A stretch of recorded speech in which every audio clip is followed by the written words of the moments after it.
Right. finance. So austerity then is just a necessity because There's nothing else you can do. yeah, Absolutely. right. So I just wondered if that fit in with your way of thinking about things. The second thing I was wondering though, you're effectively making this sort of pragmatic argument as to why the pan out the way that you wanted to. But I wonder if you could talk a little bit about the normative implications as well, which you alluded to, particularly with respect to the yields that, the extent to which a certain class of people are allowed to kind of reap the benefits of high yields, Yeah. where the costs are then passed along to voters. The bait and switch, absolutely. Yeah, yeah. Yeah, I mean, it's the greatest. There's a bit in the book where I was trying to finish out. It's the end of the third chapter, and I was trying to bring it all together.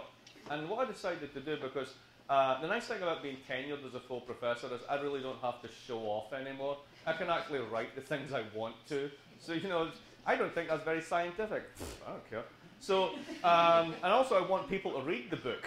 So basically it's not like, and therefore this little bit of literature relates to this theory of X. No, I don't care. For this book, I don't care. For other books, I do care, right? But anyway, so I decided to write what would be the speech that would never be given. So this is in the book. And the speech is basically Eurozone periphery Prime Minister X to his mass public. So let's actually really tell the truth as to what happened here, right? It's absolutely true that we spent too much. Because we were given so much money, what would you do?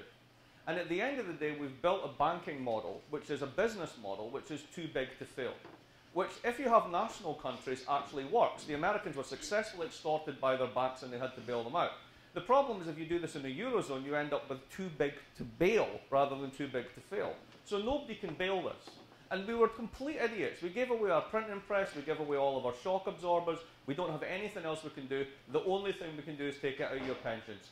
I'm really sorry, but we still haven't saved the banks.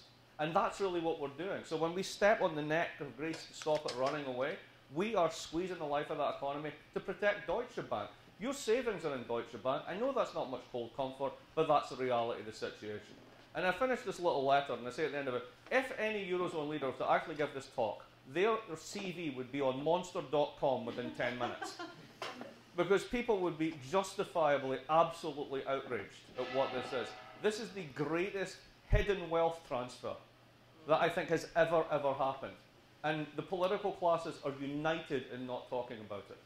Because there's not much they can do. And anybody who comes up and talks about it is a populist.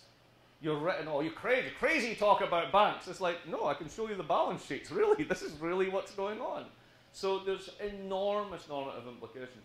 But for the purposes at hand, my defense on this one is not the I'm a social scientist defense. It's the I don't want to get into being a mini Paul Krugman defense, right? Paul's a great Paul. He can go off and be Paul. That's fabulous. I just want people to do no harm.